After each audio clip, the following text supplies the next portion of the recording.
Bonjour tout le monde. Aujourd'hui, on va entamer un nouveau chapitre qui s'intitule Les objectifs de l'audit financier. On va voir la procédure, comment, bien entendu, on démarre une mission d'audit. Et bien entendu, le démarrage d'une mission d'audit stipule que il y a un certain nombre de questions que l'auditeur doit se poser avant de commencer sa mission d'audit. Et bien entendu, c'est en répondant à ces questions qu'il va pouvoir contrôler, bien entendu, l'intégralité du contenu ou bien des documents qu'il y a dans l'entreprise et vérifier, bien entendu, les différentes défaillances qu'on peut avoir au niveau d'une société. Qu'est-ce que j'ai dit là-dedans? La mission d'audit financier, c'est une mission qui nous permet d'émettre une opinion sur la régularité et la sincérité des comptes. Donc, il ne faut pas oublier que ça, c'est le premier type d'audit qu'on a traité la dernière séance. L'audit financier, c'est-à-dire l'audit qui consiste à contrôler uniquement les comptes de l'entreprise. D'ailleurs, l'intitulé de la matière s'intitule l'audit comptable et financier.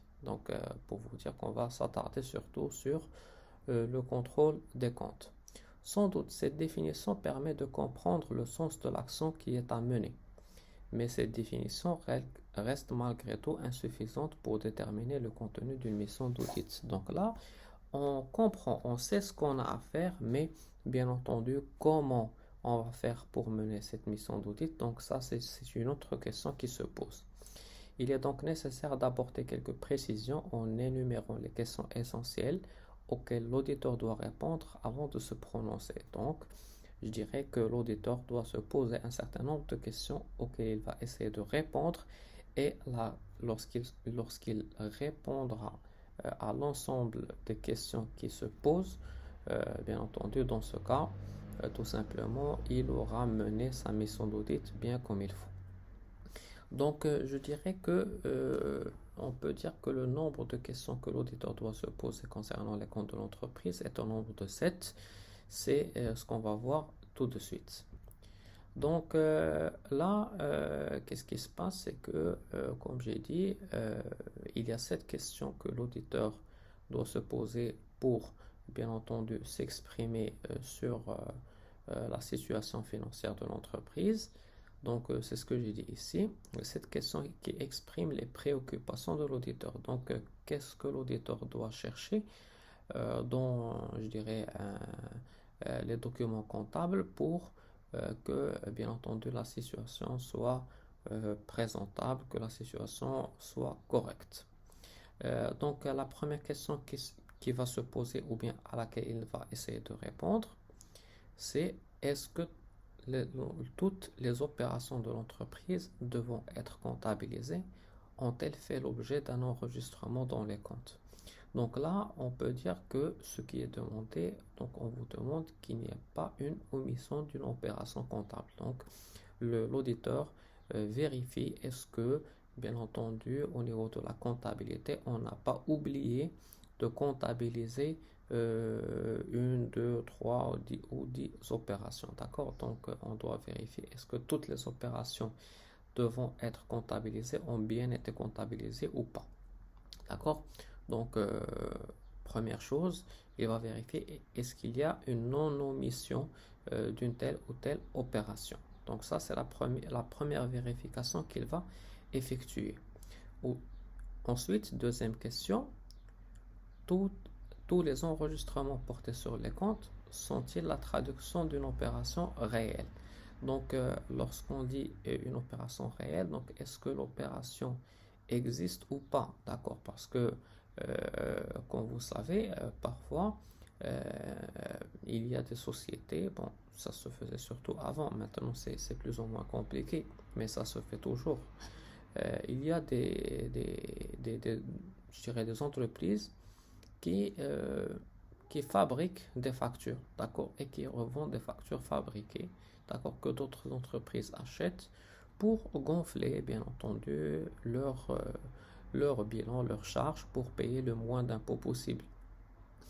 Mais ce qui se passe, c'est que, bien entendu, lorsque l'auditeur effectuera sa mission d'audit, bien entendu, il doit vérifier est-ce qu'il y a ce genre de gonflement, d'accord? Donc, est-ce qu'il y a des opérations fictives qui sont dans le bilan de l'entreprise, d'accord? Des opérations qui ne sont pas des opérations réelles, d'accord? Et bien entendu, on sait très bien que l'auditeur a plusieurs moyens de vérifier cela, d'accord? Puisque il peut vérifier la même opération d'une manière interne ou externe, d'accord? Donc, bien entendu, le pouvoir de l'auditeur, on le connaît déjà. Très bien. Donc, comme j'ai dit, première question, est-ce que rien n'a été oublié? Deuxième question, est-ce que les opérations comptabilisées sont bien des opérations réelles, donc qui existent? Troisième question, toutes les opérations enregistrées durant l'exercice concernent-elles la période écoulée et elle seule? Et inversement, est-ce que les opérations concernant cette période ne sont-elles pas enregistrées dans un autre exercice? Donc là, c'est ce qu'on appelle,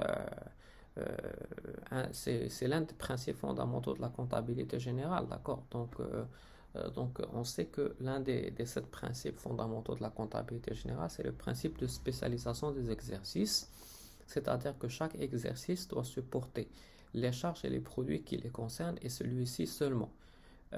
Donc là, on vérifie parce que même si l'opération est réelle, même si, bien entendu, c'est une opération qui n'a pas été oubliée, si elle est comptabilisée, peut-être qu'elle ne concerne pas l'exercice actuel, peut-être qu'elle concerne soit l'exercice antérieur, soit l'exercice postérieur, d'accord? Mais bien entendu, l'auditeur doit vérifier est-ce qu'on a, ou bien est-ce que le comptable a respecté ce principe de spécialisation des exercices, d'accord, puisque chaque exercice doit supporter les charges et les produits qui les concernent. Donc là, ça c'est pour la troisième question.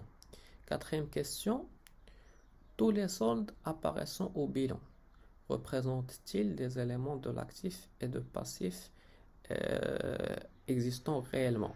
Donc là, on vérifie est-ce que les soldes apparaissant au bilan, bien entendu, concernent des éléments d'actifs et de passifs existants réellement. Pourquoi? Parce que il se peut que qu'on trouve, je dirais, des éléments qui sont au niveau, par exemple, de nos stocks, mais des éléments qui ne nous appartiennent pas forcément. Donc, je peux vous dire, par exemple, supposons que si vous vérifiez, dans un stock des marchandises, donc on vous dit que on a acheté 1000 kg de marchandises et que vous faites le comptage dans les stocks et que vous trouvez qu'il y a effectivement 1000 kg.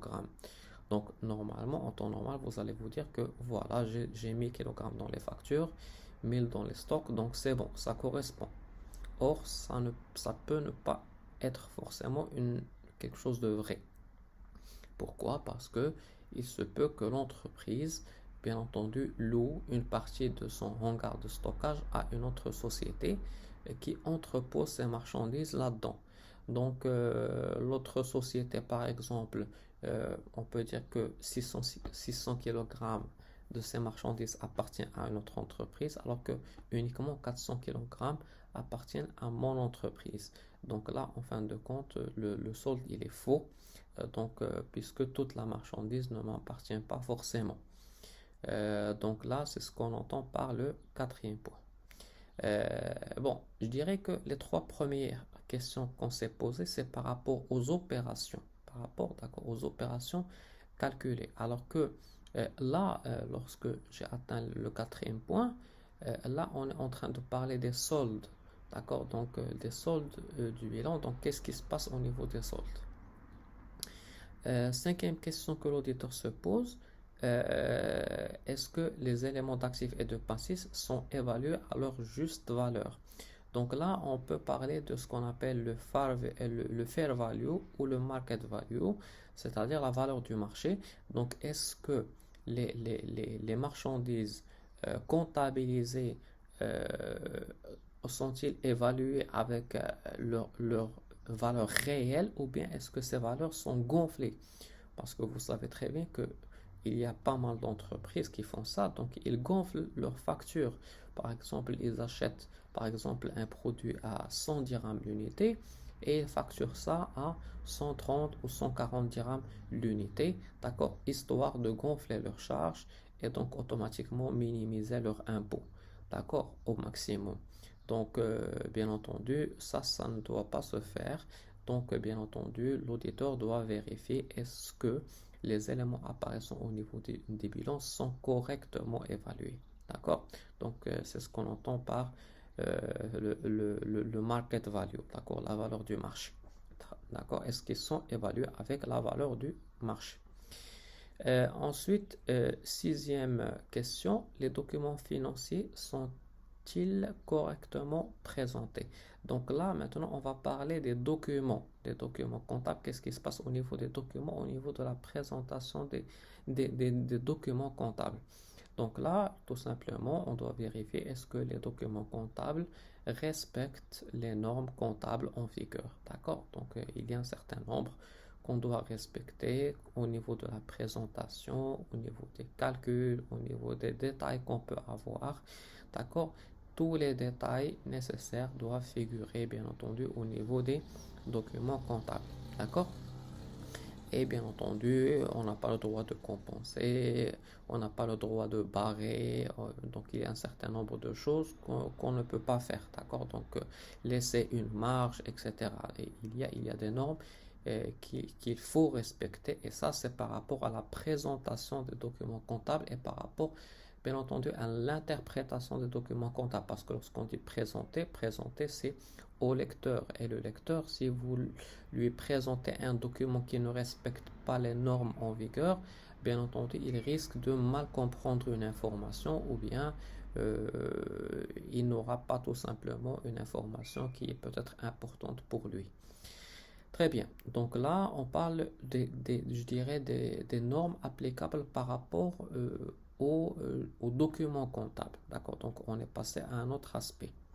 Et septième et dernière question que l'auditeur doit se poser et vérifier, bien entendu, en parallèle, est-ce que les documents financiers fournissent des informations complémentaires pour la mission d'audit? Donc là, ce qui se passe, c'est que les documents financiers fournissent des informations complémentaires pour la mission d'audit. Là, on doit vérifier est-ce que les documents dégagés sont d'une quelconque utilité pour l'auditeur. Donc s'il y a des documents, je dirais, comptables supplémentaires qui peuvent nous donner des informations, d'autres informations, je dirais, bon, peut-être extra-comptables, euh, on doit les avoir entre les mains. Pourquoi? Parce que ça pourra éventuellement soit confirmer nos idées, d'accord, sur l'interprétation qu'on aura au niveau de notre rapport, soit bien entendu apporter des éclaircissements pour mieux comprendre certaines informations, etc. D'accord? Puisque vous savez qu'il n'y a pas un seul document comptable, il y a plusieurs documents, il y a des documents comptables et extra-comptables. D'accord? Donc on sait très bien que l'auditeur doit avoir entre les mains, je dirais, l'ensemble des informations nécessaires au bon déroulement de sa mission d'audit. Donc, ce qui se passe, c'est que là, on a dégagé cette question et c'est cette question, bien entendu, vont nous permettre je dirais, d'effectuer des propositions par rapport je dirais, à trois différents éléments, d'accord, qui sont déjà apparentes au niveau des questions. Donc, des propositions concernant l'enregistrement, donc est-ce qu'on a enregistré correctement, est-ce que l'opération est réelle, etc. Euh, Bien entendu, des propositions concernant les soldes du bilan, donc on l'a dit, est-ce que les soldes, bien entendu, il s'agit d'éléments appartenant effectivement à l'entreprise ou pas. Et bien entendu, concernant la présentation des documents comptables, des documents financiers, donc est-ce que les documents sont présentés d'une manière correcte, histoire que tout le monde interprète la chose de la même manière.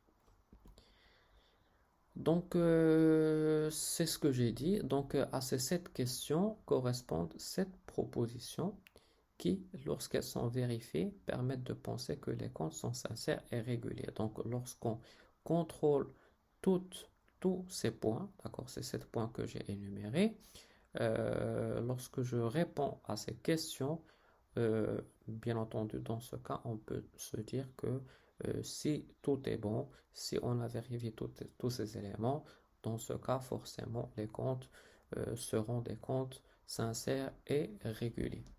Donc, ces différentes propositions sont présentées en distinguant 3 choses. Donc, c'est ce que j'ai dit tout à l'heure.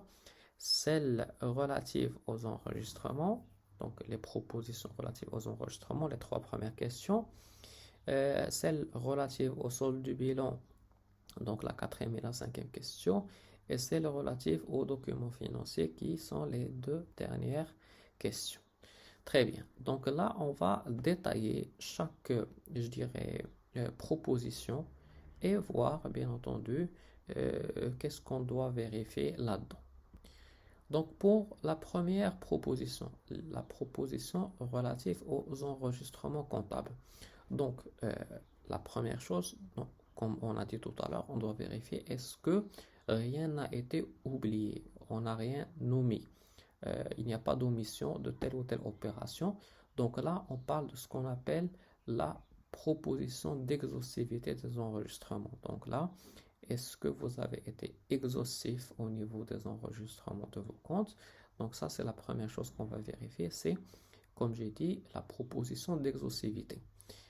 Donc, qu'est-ce que j'ai dit ici? La proposition d'exhaustivité des enregistrements est vérifiée si seulement et si toutes les opérations sont enregistrées sans aucune omission. Donc, c'est ce qu'on a expliqué tout à l'heure. On ne doit oublier aucune opération, ou bien aucune opération doit être oubliée. Deuxième proposition, c'est la proposition de la réalité des enregistrements. Donc, est-ce que l'opération que vous avez enregistrée est une opération qui existe ou pas? D'accord? Parce que, comme je vous ai dit, vous pouvez comptabiliser quelque chose alors que bon, vous ne pouvez pas, normalement, c'est interdit. Mais il y a des entreprises qui font ça, qui ont des factures, d'accord, de choses qui n'existent pas, d'accord, d'opérations qui n'ont pas été effectuées par l'entreprise afin de gonfler leurs charges. D'accord? Donc là, comme j'ai dit, la proposition de réalité est vérifiée quand tous les enregistrements traduisent correctement des opérations réelles. La notion de réalité concerne à la fois l'opération et sa comptabilisation. Donc, est-ce que l'opération est réelle et est-ce que sa comptabilisation, bien entendu, est réelle? Donc, bien entendu, on parle des 2 éléments. Est-ce que l'opération existe réellement? Très bien. Troisième proposition, c'est ce qu'on appelle la proposition des coupures des enregistrements. Et donc là, on parle du principe de spécialisation des exercices, comme on a dit tout à l'heure. Donc, la proposition de coupure traduit l'un des principes fondamentaux de la comptabilité générale, donc c'est ce que j'ai dit tout à l'heure, à savoir la spécialisation des exercices. Une opération doit affecter les résultats de l'exercice au cours duquel elle a effectivement eu lieu. En d'autres termes, les produits et les charges ne doivent être comptabilisés que dans les comptes de l'exercice qui les concerne et dans celui-ci seulement.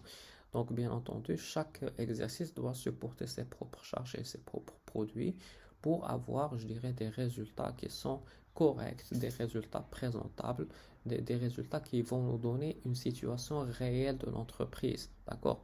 Alors que si, bien entendu, je ne respecte pas ce principe, je risque d'avoir des décalages qui va me donner je dirais une situation biaisée de la situation de l'entreprise. D'accord? Très bien.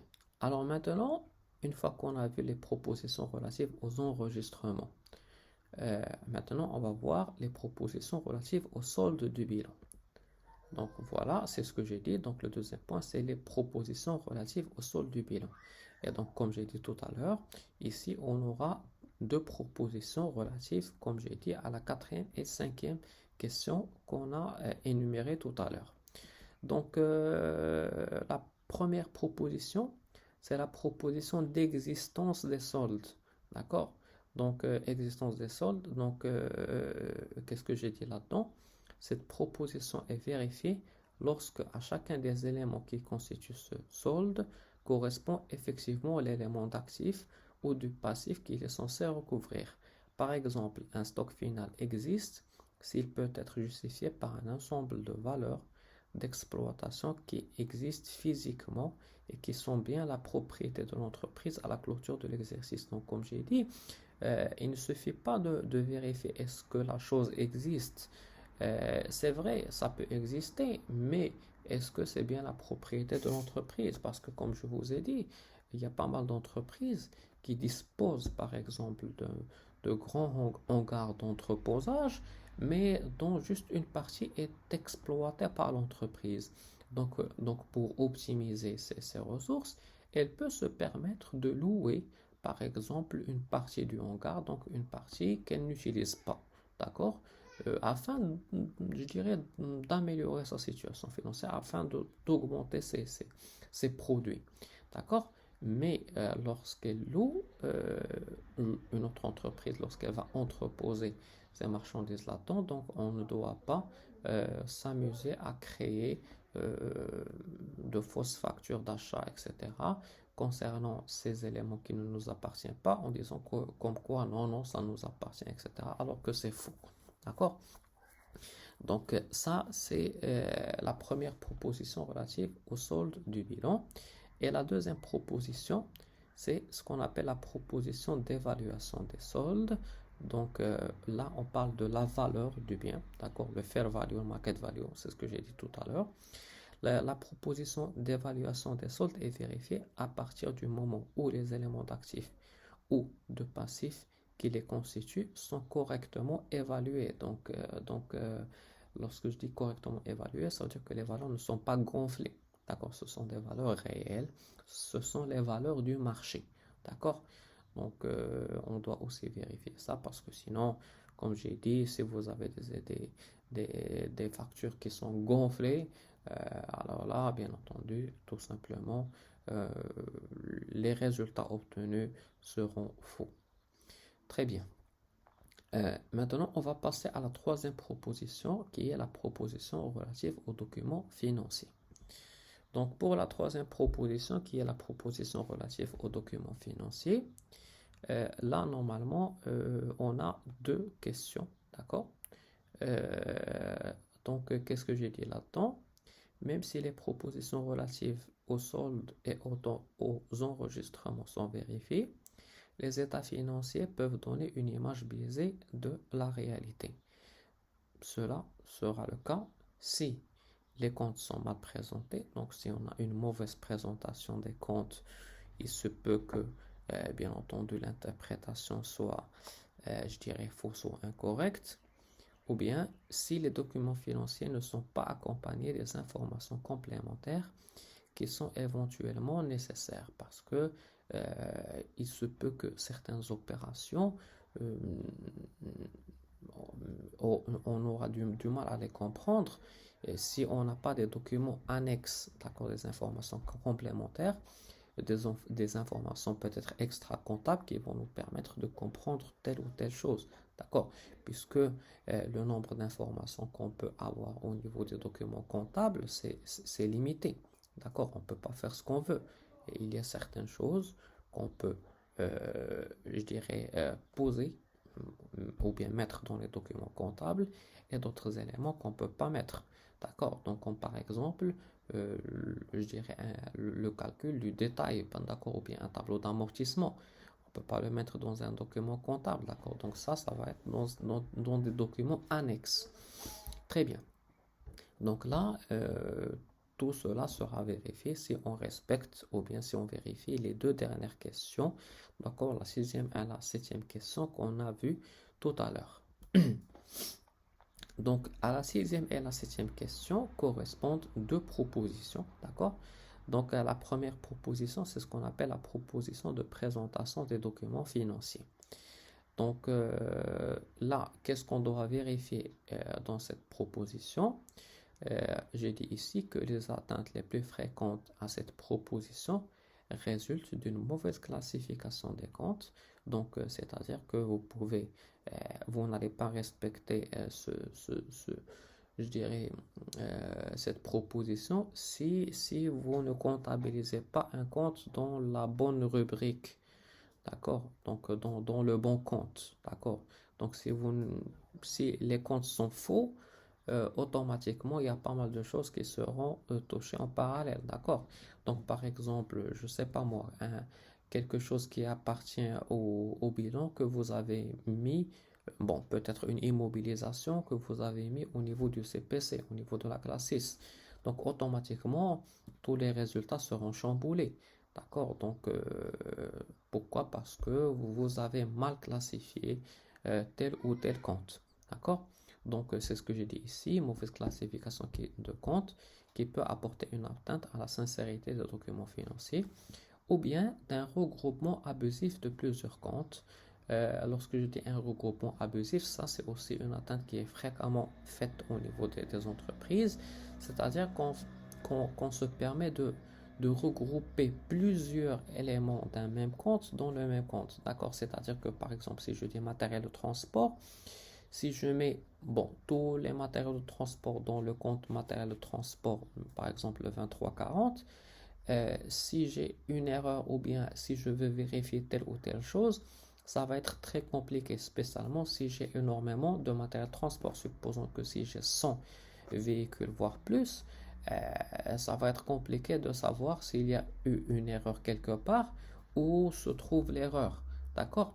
Mais par contre, ce qui se passe, c'est que dans la pratique, dans les entreprises, on ne s'arrête pas au niveau des comptes. D'accord? Donc, on se permet de créer d'autres numéros de compte. D'accord? Donc, le numéro de compte, on va le détailler encore plus. C'est-à-dire qu'on ne va pas s'arrêter aux 4 premiers chiffres.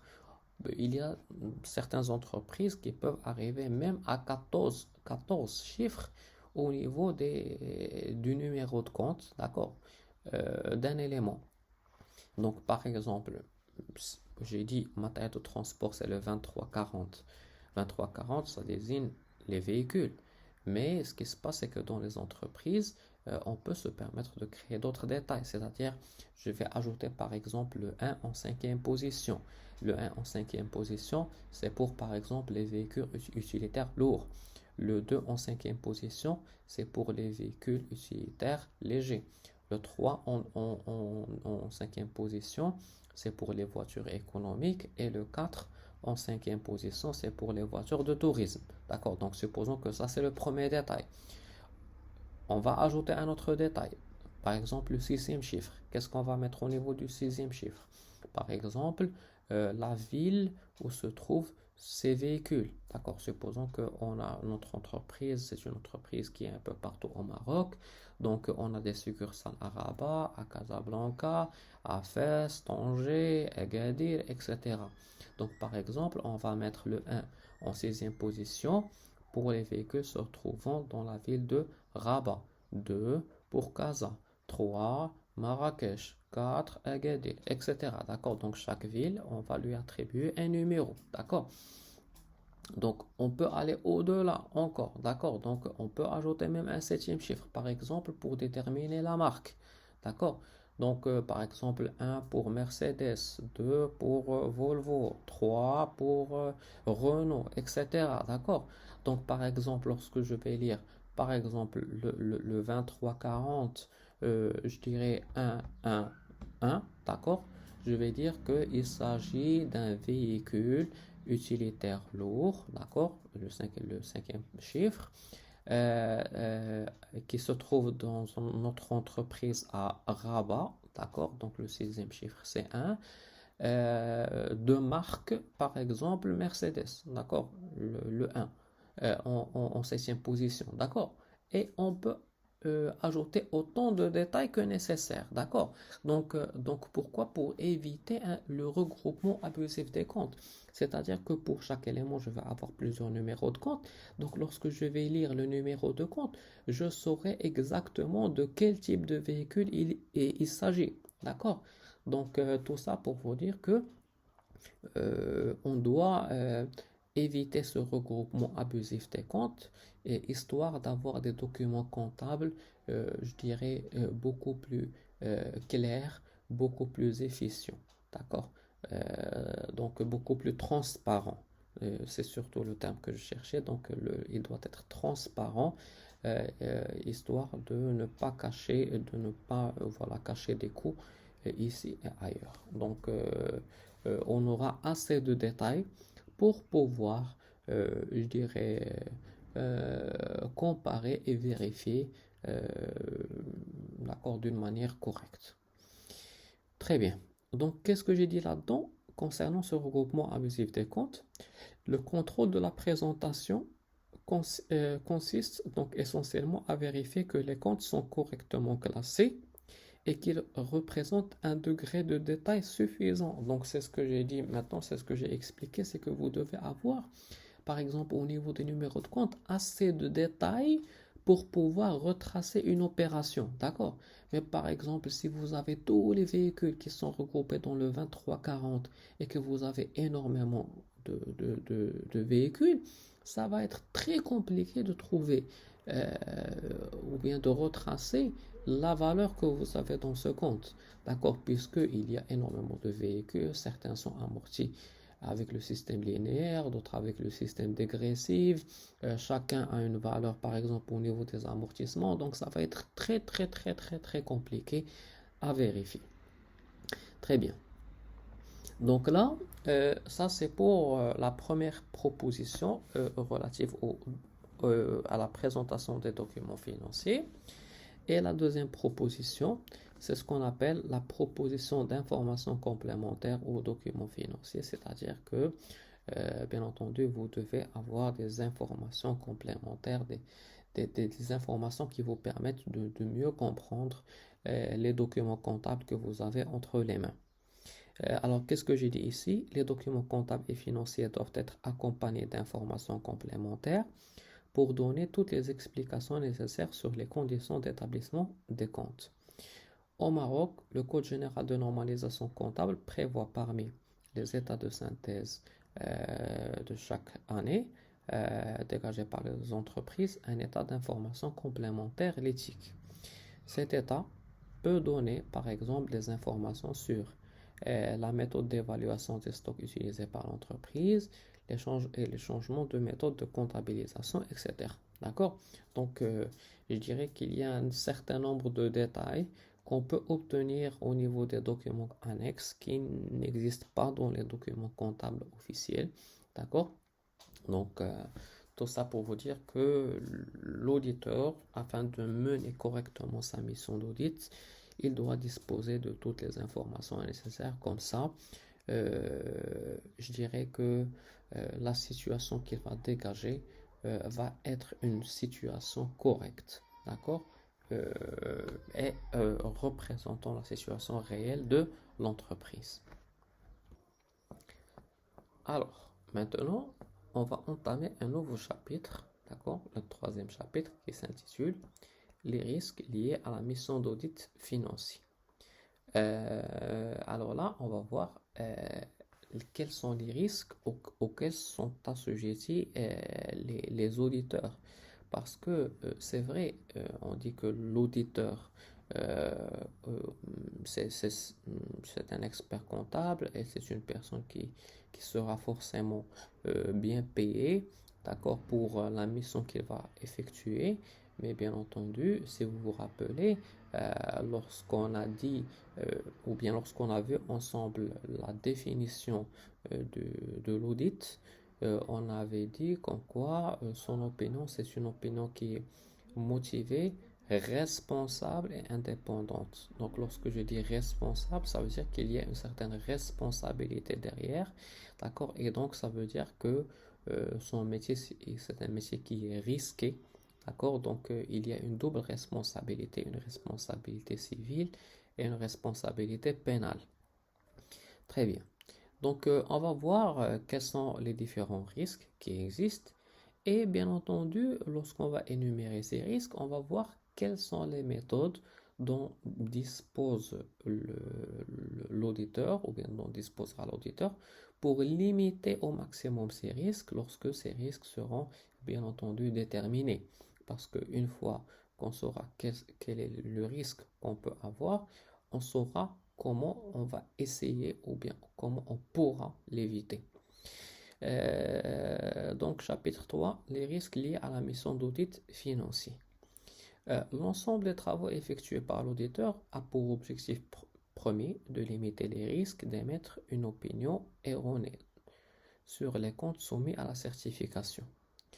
Pour des raisons d'efficacité, l'auditeur financier a intérêt à orienter ses travaux sur les aspects les plus sensibles de l'entreprise et par cela identifier les zones à risque.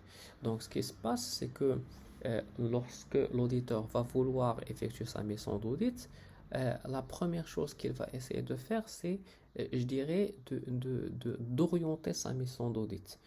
Pourquoi on parle d'une orientation d'une mission d'audit?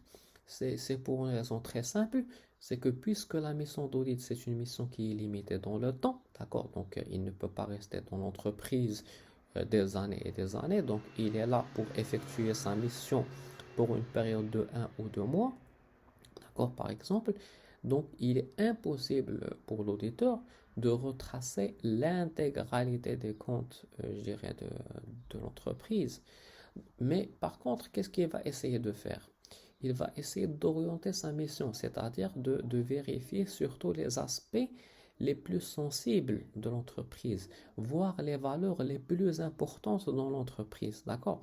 Parce que s'il y a des décalages, donc des valeurs énormes, ben, la situation ne sera pas forcément une situation qui représente la réalité de l'entreprise. Donc, si vous trouvez un décalage de 1 million de dirhams pour une entreprise qui a un capital de 5 millions, ou bien 2 millions de dirhams pour une entreprise qui a un capital de 5 millions, eh ben, en termes de pourcentage, c'est assez important, d'accord?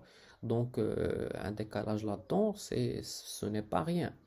Mais par contre, lorsqu'il y a des postes avec de faibles valeurs, d'accord? Donc, par exemple, des valeurs de 1000 dirhams, 2000, 3000 dirhams. Donc, 3000 dirhams pour une entreprise qui a un capital de 5 millions de dirhams, c'est pas grand-chose. Donc, il ne va pas perdre autant de temps et fournir autant d'énergie dans la recherche d'erreurs dans les postes de faible valeur que dans les postes je dirais, de grande valeur. Pourquoi? C'est pour une raison très simple, c'est que s'il y a une erreur quand même dans ces postes de faible valeur, et bien tout simplement, euh, dans ce cas, cela n'aura aucun impact sur la situation de l'entreprise et donc sur je dirais, l'idée qu'on peut avoir sur je dirais, dans notre rapport d'audit sur la situation financière de l'entreprise. Donc, comme j'ai dit, maintenant, on va déterminer quel est le risque, quels sont les différents risques d'audit, d'accord? Parce qu'une fois ces risques déterminés, on va pouvoir tout simplement les éviter. Donc, concernant le risque d'audit, comme j'ai dit ici, ce risque correspond à la possibilité pour l'auditeur de formuler une opinion inappropriée. Par exemple, formuler une opinion sans réserve alors que les comptes présentent une anomalie significative. Donc ça, c'est, je dirais, le problème dans lequel, euh, ou bien le souci dans lequel peut tomber un auditeur, c'est que lorsqu'il va rédiger son rapport d'audit, il se peut que, bien entendu, il constate qu'il n'y a pas de problème et qu'il rédige un rapport sans réserve alors que il y a de vrais problèmes dans l'entreprise. Le risque d'audit peut être analysé en 3 composantes. Première composante, c'est ce qu'on appelle le risque de l'entreprise. Deuxième composante, c'est ce qu'on appelle le risque de contrôle. Et troisième composante, c'est le risque de non-détection. Donc, je dirais que ces 3 éléments, ce sont les principaux risques qu'on peut avoir au niveau de l'entreprise et les principaux paramètres de risque qu'on peut avoir, bien entendu, au niveau de notre mission d'audit. Donc, comme on le constate, le premier risque vient de l'entreprise elle-même, d'accord? C'est-à-dire que ça dépend selon la dimension de l'entreprise, selon les valeurs, etc. Donc, plus les valeurs sont importantes, plus il y a d'opérations je dirais, à vérifier, et plus il s'agit d'une grande structure, plus bien entendu le risque sera élevé. C'est normal, d'accord? Donc si vous faites l'audit d'une petite PME avec peu de comptes, ce n'est pas la même chose, que si vous faites l'audit d'une grande multinationale avec des valeurs très importantes, d'accord? Donc c'est pas du tout le même risque. Ensuite, le risque de contrôle, contrôle par l'entreprise. Donc, lorsque je dis le risque de contrôle, est-ce que le contrôle qui est effectué par l'entreprise permet de détecter les défaillances ou pas? Et donc, dans ce cas, on parle de l'auditeur interne.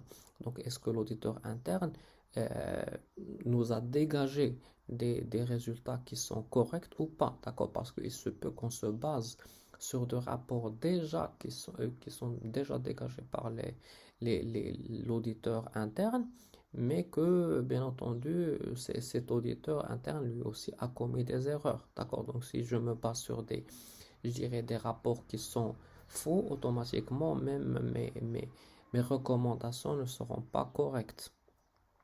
Et bien entendu, le dernier paramètre qui est le paramètre de non-détection, d'accord, non-détection, ça c'est parfaitement humain, d'accord, de ne pas détecter certaines choses, d'accord, donc il se peut que vous n'avez pas peut-être fait attention à tel ou tel point et donc vous avez fini par ne pas détecter telle ou telle chose, d'accord, donc c'est une erreur humaine, d'accord, dans lequel peut tomber l'auditeur, mais bien entendu, il doit essayer d'éviter au maximum de faire des erreurs dans ces trois éléments, d'accord, donc pour limiter son risque et bien entendu ne pas tomber dans le risque civil et pénal. Maintenant, on va détailler ces trois risques pour savoir quel est le composant de chacun de ces risques, d'accord, pour mieux comprendre les points sur lesquels l'auditeur doit agir pour limiter. Bon, alors pour le risque de l'entreprise, donc là on a dit qu'il y a trois zones de risque qui peuvent être distinguées dans l'entreprise. Donc à savoir le risque lié à l'activité, le risque lié au système d'information et enfin les risques liés aux éléments financiers. Donc pour le risque lié à l'activité, donc là on a des paramètres tels que la taille de l'entreprise, le marché, les produits de l'entreprise, les approvisionnements, la structure du capital, la structure financière, la structure de l'entreprise, l'organisation, le management, l'aspect juridique et fiscal, etc. Donc là c'est normal, plus ces éléments sont importants, plus l'entreprise sera, je dirais, génératrice de risque pour l'auditeur. Donc c'est normal, plus l'entreprise a une taille importante, plus les valeurs seront importantes et plus il y aura de comptes à contrôler, plus ça va être compliqué, bien entendu, à détecter. Donc, comme j'ai dit, si vous faites l'audit d'une petite PME, c'est pas la même chose que si vous faites l'audit, par exemple, d'une multinationale. Ça n'a rien à voir. Donc, ça, d'une part. D'autre part, concernant le deuxième point, donc une fois qu'on a compris que la taille de l'entreprise joue en la défaveur, je dirais, du risque par rapport à l'auditeur, donc même le système d'information peut jouer en la défaveur je dirais, du risque d'audit. C'est-à-dire le système comptable, le système informatique, le système de gestion commerciale, de production de personnel, etc. Donc, ce qui se passe, c'est que parfois, même les systèmes informatiques peuvent être générateurs de risques. Donc, pourquoi? Par exemple, si je vous donne le cas de Margen, donc Margen, vous savez très bien que chaque personne qui passe au niveau de la caisse, c'est une opération comptable qui se déclenche. Donc, l'opération, c'est vente de marchandises, état TVA, bien entendu, facturé et bien entendu la contrepartie selon le moyen de paiement. Est-ce que vous avez payé par carte ou bien par chèque, c'est la banque, ou bien vous avez payé en espèces, c'est la caisse. Mais ce qui se passe, c'est que la tâche elle est tellement ardue que c'est un système informatique qui gère tout ça. parce que chaque personne qui passe dans une caisse, c'est une opération comptable. Donc, humainement parlant, c'est compliqué à mettre en œuvre. Donc, ce qui se passe, ce système informatique, bien entendu, lorsqu'il gère ces opérations, lui aussi, bien entendu, c'est la déclaration. Il va travailler avec ce qu'on appelle le régime du débit. Donc, par exemple, Marjan travaille avec le régime du débit et non pas avec le régime de l'encaissement. Pourquoi? Parce que l'encaissement, le régime de l'encaissement stipule que vous devez faire le suivi de chaque opération. Est-ce qu'elle a été, je dirais, encaissée ou pas? Alors que le régime du débit, dès que vous débitez l'opération, automatiquement, vous allez effectuer sa déclaration. Mais en supposant que euh, bien entendu, vous êtes sous le régime du débit, certes, le système informatique ne va pas faire des erreurs, mais le problème, c'est que comment ça a été programmé. Peut-être que, bien entendu, certains taux ont changé entre-temps, peut-être que ça a été un peu mal programmé et donc la situation dégagée par le système informatique peut être plus ou moins fausse. Donc bien entendu, ça c'est peut-être quelque chose qui peut être générateur de risque pour l'auditeur puisqu'il peut y avoir une erreur là-dedans que l'auditeur ne va pas forcément détecter ou bien auquel il doit faire attention pour ne pas tomber dans l'erreur. Et les risques liés au système, aux éléments financiers, c'est-à-dire les éléments liés à l'importance des variations des postes et des comptes. Donc plus les variations de comptes et de postes sont importantes, plus bien entendu c'est risqué. C'est normal parce que si vous avez des comptes qui sont trop volatiles avec des valeurs importantes, ce n'est pas la même chose que si vous avez, je dirais, des éléments qui varient avec de faibles variations, d'accord, de temps à autre. Donc maintenant, on passe au deuxième point de risque qui existe, c'est ce qu'on appelle le risque lié au contrôle. Et donc lorsqu'on parle du risque lié au contrôle par l'entreprise, donc je dirais qu'est-ce qui permet de générer un risque d'une manière interne, d'accord, à l'entreprise. Donc là, on peut parler de tout simplement l'auditeur interne. Donc, qu'est-ce que je dis ici? Le risque lié au contrôle, c'est le risque que le système de contrôle interne n'assure pas la prévention ou la correction des erreurs. Ce risque est lié au contrôle doit être évalué dans la phase d'appréciation du contrôle interne. Donc, lorsque je dis l'appréciation du contrôle interne, c'est-à-dire qu'on doit apprécier le travail de l'auditeur interne avant de nous baser, bien entendu, sur les rapports dégagés par ce monsieur. Pourquoi? C'est pour une raison très simple. C'est que normalement, s'il y a une personne qui a la possibilité de détecter les erreurs plus qu'une autre, c'est bien l'auditeur interne. Pourquoi? Parce que l'auditeur interne, il est là tout le temps dans l'entreprise. Il appartient à l'entreprise. Il connaît ses problèmes, il connaît ses défaillances, d'accord? Donc, normalement, c'est la première personne qui doit détecter s'il y a un problème quelque part. Mais il se peut que l'auditeur interne ne détecte pas tel ou tel paramètre, d'accord? Et donc, ça va être générateur de risque, d'accord, de formuler une opinion inappropriée, d'accord, lors de la rédaction d'un rapport d'audit. Bon, lorsqu'on parle de rédaction d'un rapport pour pallier à un problème de performance, bien entendu, ça c'est quelque chose.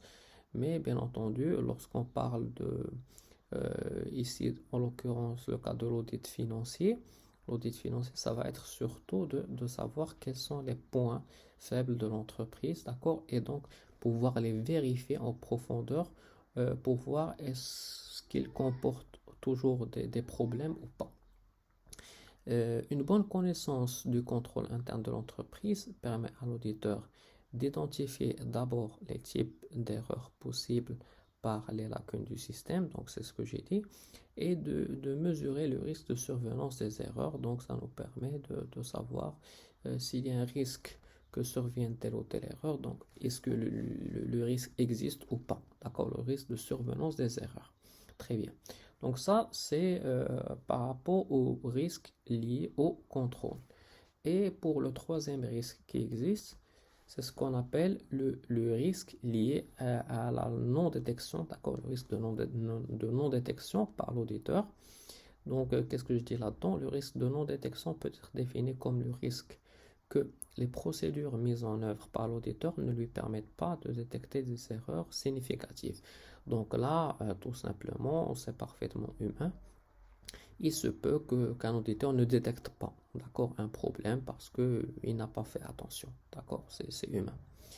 Ce risque est lié à l'importance du programme de contrôle des comptes annuels mis en œuvre par l'auditeur. Donc, plus le programme, je dirais, de contrôle est important, plus ce risque va être important, d'accord. Donc, ça, je dirais que c'est un risque qui est inhérent au métier d'auditeur, d'accord. C'est exactement comme les médecins. Lorsqu'un médecin, par exemple, opère un patient, il y a un risque que l'opération ne marche pas comme prévu et que le patient décède. D'accord? Donc ça, c'est un risque du métier. D'accord? Donc c'est la même chose ici. Donc, on peut dire en fin de compte que le risque lié à la mission d'audit peut se mesurer par l'équation suivante, tout simplement. On peut dire que du risque d'audit, c'est le risque de l'entreprise, plus le risque lié au contrôle, plus le risque de non-détection. Donc ça, ce sont les principaux paramètres, je dirais, générateurs de risque dans une entreprise. Maintenant, on va voir l'incidence de ce risque sur la mission d'audit et de révision. Donc, puisque une fois ces risques détectés, d'accord, une fois qu'on sait quels sont les différents risques qui existent, eh ben, il va falloir trouver un moyen je dirais, de nous protéger contre ce risque.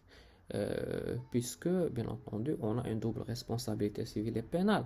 Donc, comment on va pouvoir euh, essayer de minimiser ces risques? Donc, tout simplement en essayant d'orienter notre mission d'audit, etc. Donc, on va voir comment on va pouvoir garder le risque à un niveau acceptable. Puisque, bien entendu, vous savez très bien que le risque zéro n'existe pas. Et même dans le métier d'audit, c'est vrai, on peut, normalement, on dit que l'auditeur ne doit pas faire des erreurs, d'accord? Mais quand même, je dirais que dans le métier d'audit, on reste quand même un peu tolérant, d'accord? Mais bien entendu, une tolérance qui soit, je dirais, acceptable, d'accord?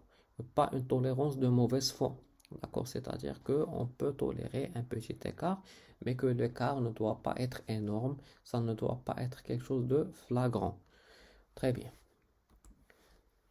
Alors, l'incidence du risque d'audit sur la mission de révision. Alors, comme j'ai dit, le premier paramètre, c'est la planification. Donc, c'est ce que j'ai dit ici.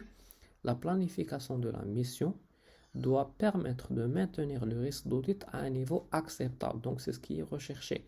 Le risque zéro n'existe pas, mais le risque doit être acceptable. D'accord? Donc, c'est-à-dire que même si on formule une opinion inappropriée, ça doit quand même se rapprocher, d'accord, de ce qui se passe. On ne doit pas être complètement à côté de la plaque. Le plan de la mission doit tenir compte des risques analysés à ces différents niveaux. Donc, première chose, ce qu'on doit effectuer, c'est le recensement des risques lors de la prise de connaissance de l'entreprise. Pourquoi? Parce qu'avant de mener une mission d'audit, quelle qu'elle soit, normalement, la première chose à faire, c'est ce qu'on appelle la prise de connaissance de l'entreprise. Donc, l'auditeur doit faire une enquête, il doit faire un questionnaire auprès des employés pour comprendre le processus de production, pour comprendre quels sont les types de marchandises qu'elle consomme, quels sont ses clients, quel est le processus de production, etc. Donc, il y a un certain nombre de questions qui doivent se poser et il doit bien comprendre le fonctionnement de l'entreprise avant même de comptabiliser, avant même de commencer sa mission d'audit. Pourquoi? Parce que lorsqu'il comprendra le fonctionnement de l'entreprise, peut-être qu'il saura que s'il y a un problème et si l'entreprise par exemple, peut cacher tel ou tel coût, voilà je dirais les comptes qu'elle pourra peut-être utiliser ou bien qu'elle pourra gonfler, et bien entendu les comptes auxquels je dois faire plus attention que d'autres. Très bien. Ensuite, l'évaluation des risques du contrôle interne. Donc, bien entendu, lorsqu'on dit le contrôle interne, on parle de l'audit interne. L'évaluation du risque financier par l'examen analytique. Donc, on doit faire un examen analytique pour, je dirais, évaluer le risque et effectuer un programme de contrôle adapté au type d'entreprise auditée, puisque chaque mission d'audit est, je dirais, une mission unique. D'accord? Donc, on ne peut pas avoir au niveau de l'audit, je dirais, un modèle qu'on va appliquer à toutes les entreprises. Non. Chaque entreprise, je dirais, aura son propre programme de contrôle, un programme que l'auditeur va devoir développer en fonction, bien entendu, de la situation de l'entreprise, etc. D'accord? De la situation en fonction je dirais, du type d'entreprise, etc. Alors, l'auditeur doit apprécier conjointement ce qu'on appelle le seuil de signification et les différents risques lors de la préparation du programme de révision, puisque chaque mission d'audit est particulière. Donc, c'est ce que j'ai dit tout à l'heure, c'est que chaque mission d'audit est unique. D'accord? C'est pour ça que avant de porter le terme, je dirais, d'auditeur, donc et être inscrit dans l'ordre des experts comptables, ce qui se passe, c'est que généralement, on va vous demander d'avoir un minimum d'expérience. D'accord? Donc, généralement, pour pouvoir devenir un auditeur, vous avez besoin au moins de 7 ans d'expérience. D'accord? Donc, disons au total, 7 ans en tant que lauréat je dirais, de l'INSEA, de l'ISCAE, d'accord? Parce qu'une fois lauréat, vous avez normalement la possibilité de porter le nom d'expert comptable, mais vous n'allez avoir cette nomination que si vous avez normalement un certain nombre d'années d'expérience pour pouvoir mener certaines missions d'audit. D'accord, vous êtes un expert, mais vous n'avez pas encore le droit de certifier ni quoi que ce soit. Vous avez besoin encore d'expérience et vous avez généralement besoin de 7 ans d'expérience pour pouvoir, bien entendu, effectuer des missions d'audit. Pourquoi vous avez besoin de 7 ans d'expérience? Eh bien, tout simplement pour voir le maximum de cas possibles. Comme ça, lorsque vous serez mené à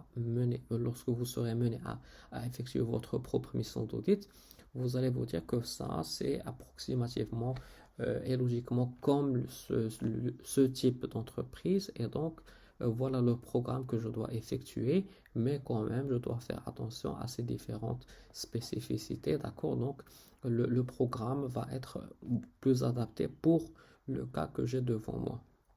Donc, tout ça pour vous dire que on a besoin de beaucoup d'expérience avant de porter le nom d'auditeur. Très bien.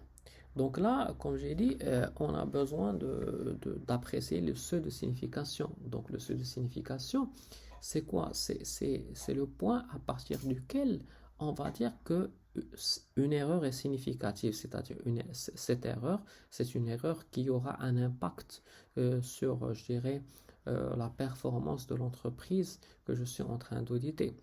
Mais le problème, c'est que il n'y a pas une norme internationale qui va vous dire que voilà tel pourcentage, si vous avez un écart plus de tel pourcentage, automatiquement, ce n'est pas représentatif. Non. Ce qui se passe, c'est que là, tout simplement, c'est à vous d'apprécier quel est le seuil de signification, c'est-à-dire le point critique à partir duquel vous allez vous dire que ces documents ne représentent pas la situation financière exacte et fidèle de l'entreprise que tu es en train d'auditer. Donc, concernant le seuil de signification et l'importance relative. Donc, qu'est-ce que je dis là-dedans? Le seuil de signification est la limite en deçà de laquelle une erreur commise de bonne foi par l'entreprise est sans incidence sur l'image fidèle de ses comptes annuels. Il faut comprendre que l'image fidèle ne se résume pas seulement à une inscription régulière du bilan, elle dépend également de l'importance que le lecteur des comptes donne à l'information obtenue. Donc là, on peut dire que comment on arrive à déterminer est-ce que je dirais l'erreur est significative ou pas, c'est lorsque, je dirais, pour nous, cette erreur n'aura pas un impact réel sur la situation de l'entreprise. Donc, on va le comprendre de la même manière, quel que soit le cas. Et comme on a dit, c'est la limite en deçà de laquelle une erreur commise de bonne foi par l'entreprise est sans incidence sur l'image fidèle. Parce que, bon, euh, comme j'ai dit, lorsque vous avez par exemple un décalage de 3000 dirhams pour une entreprise qui a peut-être un capital de 10 millions de dirhams, ce n'est pas ça qui va changer votre idée sur l'entreprise, d'accord? Donc l'image est toujours fidèle. Et comme on a dit, une erreur de bonne foi, parce que, bon, on considère que généralement les erreurs ne sont pas forcément de mauvaise foi, sauf s'il y a vraiment une mauvaise foi derrière. C'est-à-dire qu'on désire vous cacher quelque chose, etc. Mais il se peut que, bien entendu, qu'il y ait un petit oubli ou bien que au lieu de recopier, par exemple, je sais pas moi, un chiffre, on a recopié un autre ou bien un mauvais calcul, c'est ce genre d'erreur, d'accord, on peut l'avoir, c'est humain, d'accord, c'est humain d'oublier une facture ou bien de, par exemple, ajouter un zéro ou bien se tromper peut-être dans des calculs. Mais bien entendu, cela ne doit pas avoir un impact sur normalement notre vision ou bien sur la situation de l'entreprise qu'on est en train d'auditer. Donc, est significatif. Donc, quand est-ce qu'on va considérer que telle, je dirais, information ou valeur est significative ou pas? Est significative toute information qui, si elle n'était pas communiquée, serait susceptible de modifier le jugement de l'actionnaire sur les comptes. Donc déjà, comment on considère qu'une information est significative? C'est lorsque cette information aura un impact sur, je dirais, la décision des personnes ou bien des lecteurs des documents financiers. Pourquoi? Parce que tout simplement, les lecteurs, comme par exemple les spéculateurs, les banquiers, etc., lorsqu'ils lisent les documents comptables, ils doivent comprendre qu'est-ce qui se passe dans l'entreprise. Donc, si vous avez changé un paramètre, ou bien si vous avez omis un paramètre, ou bien si vous avez modifié un paramètre, ou bien si vous avez fait une erreur dans un paramètre, et ce paramètre a fait que le lecteur peut changer d'avis sur la situation de l'entreprise. Donc automatiquement, cette information est considérée comme étant une information significative, d'accord? Et donc l'erreur sera considérée comme étant une erreur significative parce que ça peut modifier notre jugement sur l'entreprise. Mais par contre, si même s'il y a des erreurs, d'accord, ces erreurs ne vont pas avoir un impact forcément sur notre idée sur l'entreprise. Donc là, tout simplement, cette information ne sera pas considérée comme étant une information significative. Très bien. Donc là, j'ai dit toute information modifierait le jugement sur les actionnaires. Est significative toute information qui permet de comprendre l'exercice écoulé et d'appréhender un avenir raisonnable et envisageable. Donc, toute information qui me permet de comprendre l'exercice écoulé, d'accord? Donc, je dois le comprendre exactement de la même manière. Et toute information pertinente et utile qui n'apparaît pas clairement au bilan ou au compte de résultat. Donc, toute information qui n'apparaît pas clairement dans les bilans, etc., dans les comptes de résultats, on doit les avoir, d'accord, dans ce qu'on appelle les pièces jointes. D'accord? Pourquoi? Parce que on va voir par la suite, lorsqu'on va voir les normes du rapport, comme quoi, lorsqu'on présente un rapport, on ne présente jamais un rapport seul. On présente un rapport avec les pièces jointes, les pièces sur lesquelles on s'est basé pour formuler notre rapport d'audit. Mais ce qui se passe, c'est que toute information pertinente, même si elle n'est pas forcément uniquement comptable, s'il est extra-comptable ou autre, donc si elle est importante, significative, eh bien, ça doit apparaître, bien entendu, dans le rapport d'audit.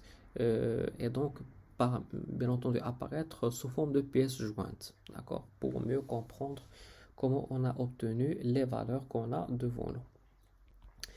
Le seuil de signification est donc la mesure que peut faire l'auditeur du montant à partir duquel une erreur ou une inexactitude peut affecter la régularité et la sincérité des comptes.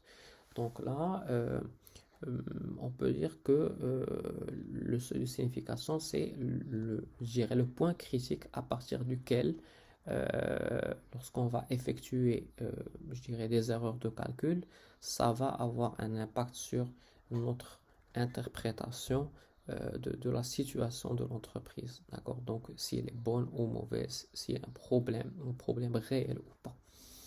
Donc, c'est pour ça que l'auditeur doit orienter ses contrôles. Donc, comme j'ai dit tout à l'heure, c'est que l'auditeur, normalement, ne peut pas effectuer une mission d'audit sur une période indéterminée, d'accord? Donc, le temps, il est limité pour une mission d'audit.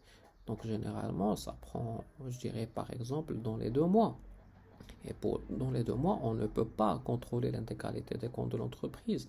C'est pour cela que l'auditeur doit orienter sa mission de manière à étudier les comptes le plus complètement possible, les postes et les opérations dont l'importance est significative et qui sont appropriées a priori les plus porteurs de risque.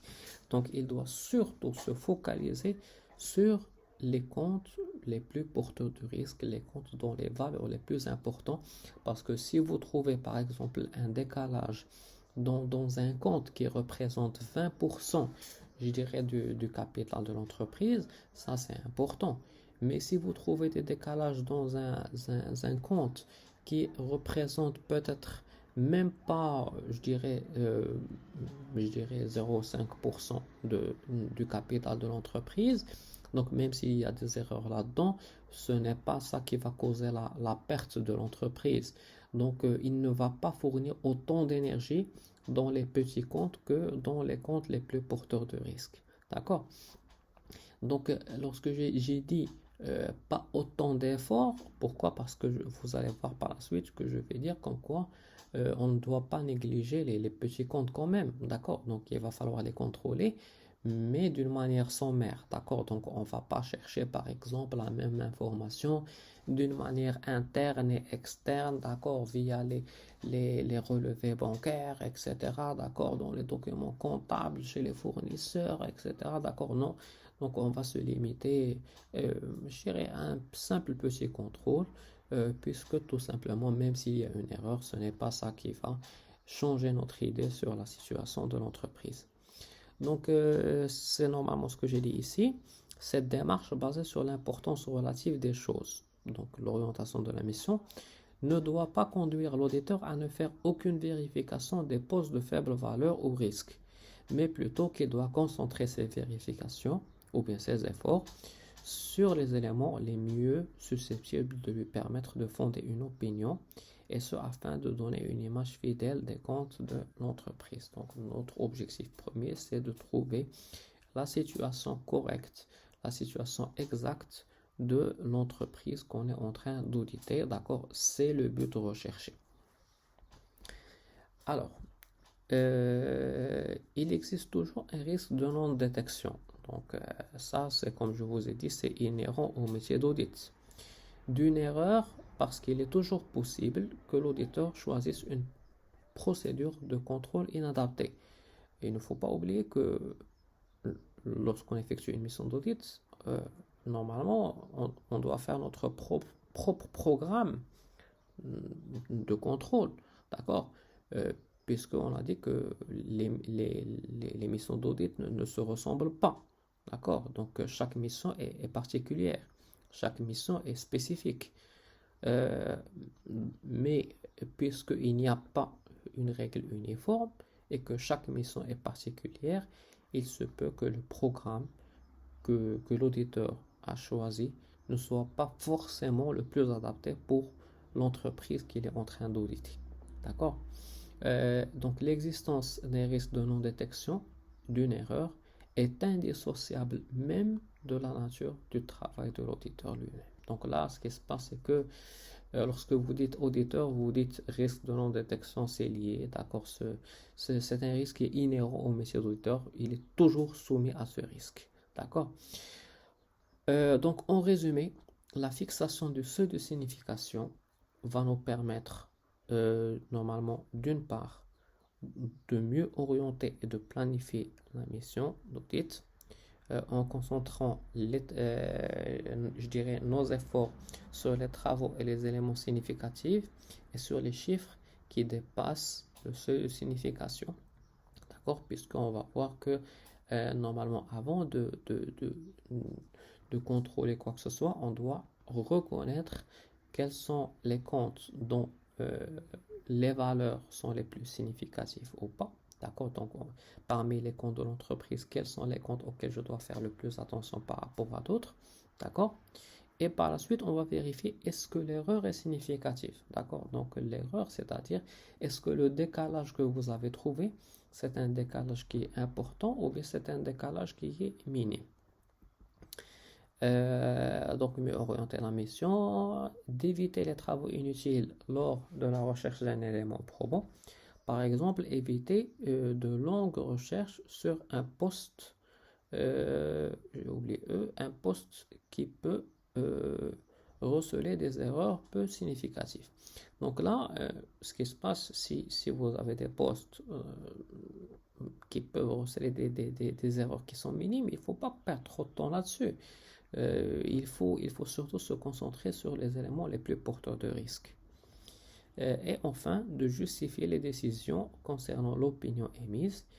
Fidélité ne signifie pas exactitude, donc ça, on l'a dit et on l'a redit. Nous, notre but, ce n'est pas de dire voilà, la situation, elle est exacte. Non, c'est impossible. Donc, on doit dire est-ce qu'elle est fidèle ou pas. Lorsqu'on dit fidèle, c'est-à-dire est-ce que ça se rapproche vraiment de ce que vous avez présenté ou pas. D'accord? Puisqu'on tolère quand même un petit écart. D'accord? Donc il y a un petit taux, qu'on va voir tout de suite, un petit taux d'écart qui est toléré dans, je dirais, dans le métier d'audit. Ce qui n'est pas, je dirais, le cas dans d'autres domaines. D'accord? Par exemple, dans la comptabilité analytique, normalement, c'est assez précis. Mais par contre, lorsqu'on parle ici de contrôle des comptes, vous savez très bien que même au niveau de l'analyse financière, si vous travaillez même le même exercice, parfois entre vous, parfois chacun obtient un résultat qui est différent. Mais si l'analyse est correcte, normalement les chiffres doivent se rapprocher. D'accord? C'est vrai, ce n'est pas exact, mais ça doit se rapprocher. D'accord? Donc, c'est ce qu'on a dit. Fidélité ne signifie pas exactitude. Et les comptes peuvent donner une image fidèle, même s'ils contiennent des erreurs dont le cumul est inférieur au seuil de signification. Donc, tant que l'ensemble des erreurs est inférieur au seuil de signification, donc automatiquement, là, on va dire que la situation elle est correcte et que il n'y a pas de décalage énorme. Et donc, ça représente la réalité. Très bien. Alors, la littérature professionnelle retient souvent comme seuil de signification une fourchette se situant entre 5 et 10%.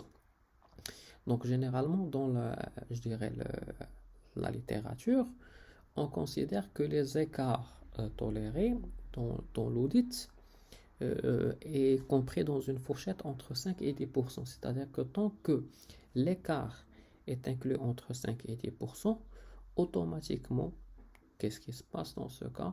On va considérer que, je dirais qu'il y a une erreur, mais que l'erreur n'est pas forcément significative. D'accord? Donc, on est en dessous des 10%.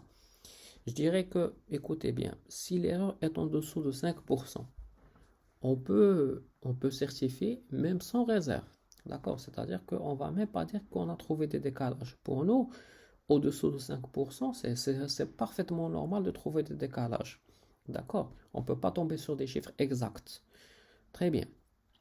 Lorsque l'erreur, le décalage est entre 5 et 10%, on certifie quand même. On va dire que les comptes sont représentatifs, que les comptes sont fidèles. Mais qu'il y a des décalages dans certains comptes, dans le compte X, compte Y, compte Z. D'accord? Donc des décalages qu'il va falloir, bien entendu, arranger et prendre en considération. Donc là, c'est ce qu'on appelle la rédaction d'un rapport avec réserve. D'accord? Donc là, il y a une réserve, c'est-à-dire qu'on dit que voilà, on a trouvé tel ou tel problème. Et au-delà de 10%, généralement, on refuse de certifier. D'accord? On dit que les comptes ne représentent pas ou bien ne reflètent pas la réalité de l'entreprise puisqu'il y a des décalages énormes dans les comptes X, Y et Z et donc l'image comptable que présente l'entreprise, ce n'est pas une image fidèle à la situation réelle de l'entreprise en question. D'accord? Donc là, on parle tout simplement d'un refus de certification. D'accord? Donc, qu'est-ce que je dis ici? Ainsi, plusieurs erreurs ou inexactitudes cumulées seront en général jugées non significatives si elles présentent moins de 5% des montants de référence et jugées significatives au-delà de 10%. D'accord? Donc, à l'intérieur, entre 5 et 10%, j'ai dit l'intérieur de la fourchette constitue la zone d'incertitude, donc c'est-à-dire la zone où on va quand même certifier, mais avec réserve. D'accord? Donc on va se formuler, je dirais, des réserves, donc détecter les problèmes qu'il y a là-dedans. Toutefois, il faut préciser qu'aucun pourcentage ne saurait constituer une référence absolue et les pourcentages mentionnés sont donnés à titre indicatif. Alors là, comme j'ai dit, les pourcentages que j'ai donnés, c'est ce qui se fait généralement, d'accord, dans le métier d'audit et c'est les taux qui sont applicables généralement d'une manière internationale. Mais ce qui se passe, c'est que ces taux ne sont pas une référence absolue. Donc, on va travailler avec, mais par exemple, si un auditeur, si par exemple il trouve un décalage de 15%, d'accord, 15%, normalement, il n'aura pas le droit de certifier. 15% et que d'après son jugement et d'après lui, même avec ces 15%, la situation, elle est toujours fidèle pour lui. Il pourra certifier même sans réserve. D'accord? On ne peut pas lui dire non, vous avez dépassé 10%, vous n'avez pas le droit de certifier. Non. Si lui, il a la conviction comme quoi, quand même avec ce décalage, tous les lecteurs vont interpréter les informations de la même manière et que ça n'a aucun impact sur l'image de l'entreprise et que vous ayez ce décalage ou pas, l'information reste la même, d'accord, qu'on comprend tout de la même manière. Donc là, pour lui, il pourra tout simplement certifier même sans réserve parce que pour lui, cette erreur, malgré le fait que ça soit important, 15%, peut-être que pour lui, ce n'est pas je dirais, une erreur significative. D'accord? Donc, on peut avoir ce cas de figure. C'est pour ça que, comme je vous ai dit, même si on parle d'un seuil de signification, d'une fourchette de signification qui est comprise entre 5 et 10%, la référence internationale avec laquelle on va travailler, nous, au niveau du métier d'audit, ce n'est pas une référence absolue. D'accord? Donc, même au-delà de 10%, parfois, on peut se permettre de certifier quand même sans réserve. Donc maintenant, on va parler des conséquences de l'existence de constatations significatives. Donc, bien entendu, la conséquence de tout cela, tout simplement, une fois le seuil de signification constaté, bien entendu, on va avoir plusieurs cas de figure au niveau de notre rapport d'audit. D'accord? et donc la formulation de plusieurs possibilités. Donc, c'est ce que j'ai dit ici. Lorsque l'auditeur estimera que les constatations faites sont significatives, il devra, selon la gravité des faits relevés, soit faire l'un des trois choses qu'on va voir tout de suite, soit formuler des réserves. Formuler des réserves, c'est-à-dire que il va dire qu'il y a des problèmes quelque part. Ces réserves doivent être précises quant à leur objet et si possible quantifiées quant à leur incidence sur les états financiers. Donc là, parce qu'il ne faut pas oublier qu'on a dit que l'audit, c'est je dirais, la formulation d'une opinion motivée. D'accord? Donc, qui dit motivé signifie que toute opinion que vous formulez, vous devez la motiver par quelque chose. Vous devez expliquer ce que vous êtes en train de faire, ou bien ce que vous avez trouvé, ou bien qu'est-ce qui vous a permis de dire ça. Parce que peut-être qu'il y a eu une mauvaise interprétation de votre part, etc. D'accord, on a besoin de comprendre qui vous a permis de dire telle ou telle chose. Donc, comme j'ai dit, ces réserves doivent être précises quant à leur objet et, si possible, quantifiées et quant à leur incidence sur les états financiers.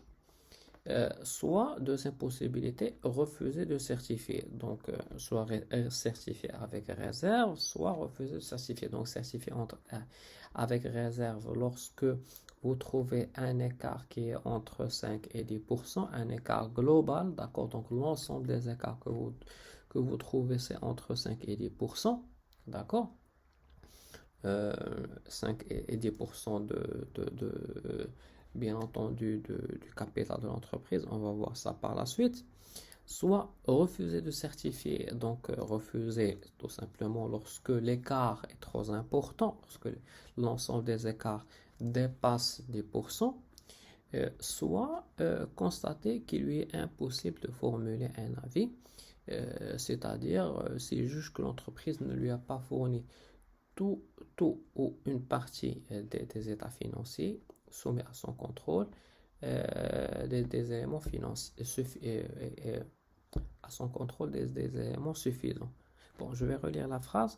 S'il juge que l'entreprise ne lui a pas fourni tout ou une partie des états financiers soumis à son contrôle, des éléments suffisants. Bon, tout simplement, qu'est-ce que ça veut dire? Ça veut dire que si l'entreprise n'a pas soumis l'ensemble des éléments, je dirais, pour comprendre la situation comptable de l'entreprise. Donc peut-être que l'entreprise a caché certaines choses ou bien ne lui a pas donné toutes les informations. Donc s'il sent que l'entreprise lui a caché quelque chose ou bien ne lui a pas donné l'ensemble des informations, et puisque je dirais, son opinion est responsable, puisqu'il a une responsabilité civile et pénale, s'il sent que qu'il y a un problème quelque part et que il sent qu'il y a quelque chose qui a été caché et que tout ne lui a pas été fourni, il se peut que tout simplement l'auditeur refuse une mission d'audit, d'accord? Et donc de dire qu'en quoi qu'il lui est impossible de formuler un avis, qu'il soit positif ou négatif. Tout simplement, j'abandonne cette mission parce que je sens qu'en quoi il y a des informations qui ne m'ont pas été transmises, qui ne m'ont pas été communiquées. D'accord, je trouve toujours des informations cachées un peu par-ci par-là. Donc, je sens que cette mission risque de mal tourner. Donc, je me réserve le droit d'annuler cette mission. D'accord? Et ne pas porter le risque. D'accord? Ne pas supporter le risque de formuler une opinion qui peut se retourner contre moi. D'accord? Donc, qu'est-ce que j'ai dit ici? Il lui est donc nécessaire de fixer a priori un seuil de signification. Et comme j'ai dit, nous, pour travailler, donc on va retenir la fourchette qui se fait généralement d'une manière internationale, qui est inclus entre 5 et 10% de décalage. Donc là, donc maintenant, on va voir un exemple d'application de ce seuil de signification. Donc pour comprendre, comment on arrive à mettre en application ce qu'on a vu tout à l'heure, d'accord, concernant les fameux décalages euh, au niveau du seuil de signification. Alors, le bilan et le CPC de la société Sumatra présentent les grandes masses suivantes au 31 décembre N, en milliers de dirhams. Donc là, on a l'actif, le passif, les charges et les produits de cette entreprise. Donc on a les valeurs, les totaux, etc. Très bien. Alors, ce qui se passe, c'est que normalement, bon, tout est équilibré, il n'y a pas de souci. Mais comme on a dit, on a besoin de savoir cette fourchette de signification. Elle est de combien? D'accord? Donc, afin de déterminer la fourchette de signification, d'abord, il va falloir déterminer quels sont les capitaux propres de l'entreprise. Parce que tout à l'heure, moi, j'ai parlé de capital, d'accord? Donc, je ne voulais pas entrer dans les détails, j'ai dit capital social. Mais normalement, on ne parle pas en termes de capital social. Le vrai capital de l'entreprise, c'est les capitaux propres. Parce que même les choses que vous avez au niveau des éléments constitutifs des capitaux propres, comme les réserves, sont en fin de compte une partie du capital, d'accord, qui peut être réintégré au capital. Donc là, ce qui se passe, c'est que pour apprécier le seuil de signification, on a besoin de calculer les capitaux propres de cette entreprise. Donc les capitaux propres, c'est tout simplement quoi? C'est 3000, bon, puisque c'est en milliers, normalement, les 3000, c'est 3 millions, d'accord? 3 millions de dirhams. Plus 2 900 000 dirhams, plus le résultat qui est 800 000 dirhams. Donc si je fais 3 millions plus 2 900 000 plus 800 000, normalement je vais trouver 600, 6 700, c'est 6 700 000 dirhams. 6 700 000 dirhams. Voilà. On va trouver 6 700 000 dirhams. Donc, 6 700 000 dirhams, c'est les capitaux propres de l'entreprise. Donc, là, le premier travail à faire, donc, comme on a dit, on doit orienter notre mission d'audit. C'est-à-dire qu'on doit savoir quels sont les comptes les plus représentatifs, d'accord, les plus porteurs de risques par rapport aux comptes qu'on peut, je dirais, ne pas contrôler ou bien ne pas trop faire attention à ces comptes. Pourquoi? Parce que ce ne sont pas des comptes qui sont forcément générateurs de risques. Alors, j'ai dit comme quoi tous les comptes dont la valeur est inférieure à 10% des capitaux propres sont considérés comme étant des comptes non significatifs. Puisqu'on a trouvé que les capitaux propres, c'est 6 700 000. Donc 10%, on va enlever un zéro, on va trouver 670 000. Donc, tous les comptes dont la valeur est inférieure à 670 000 sont des comptes, je dirais, non significatifs et des comptes qui ne seront pas forcément des comptes porteurs de risque. Donc, si je reviens à, je dirais, c'est les éléments que j'ai devant moi. Donc, par exemple, si je prends les immobilisations incorporelles, leur valeur, c'est 600 000. Or, j'ai dit tout ce qui est inférieur à 670 000. Là, on constate que les immobilisations incorporelles sont inférieures à 10% des capitaux propres. Donc, tout simplement, je ne vais pas trop perdre de temps dans ce compte puisque, tout simplement, même s'il y a un décalage, ce n'est pas ça qui va vraiment causer des problèmes pour cette entreprise. Alors que par contre, lorsque je passe aux immobilisations corporelles, on a 4 400 000. Donc 4 400 000 par rapport à 670 000, c'est nettement supérieur. Donc je dois faire attention à ce compte. Ça, c'est un compte générateur de risque. Je dois le contrôler en profondeur. Donc voilà, je contrôle le compte immobilisation corporelle. Pour les titres de participation, on a 400 000. 400 000, c'est inférieur. Donc je ne vais pas perdre trop de temps là-dessus.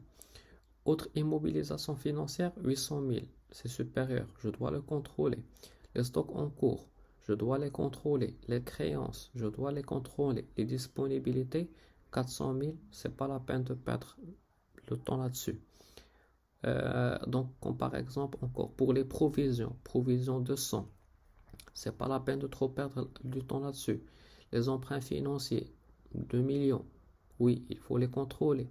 Autre dette, 3 500 000, il faut les contrôler, ainsi de suite. Donc, c'est comme ça comment l'auditeur va pouvoir déterminer quels sont les comptes les plus porteurs de risque, et donc il va falloir contrôler en profondeur, et les comptes qui ne représentent qui ne représentent pas forcément un risque pour l'entreprise, et donc c'est pas la peine de perdre trop de temps là-dessus. Donc ça, c'est pour la première chose.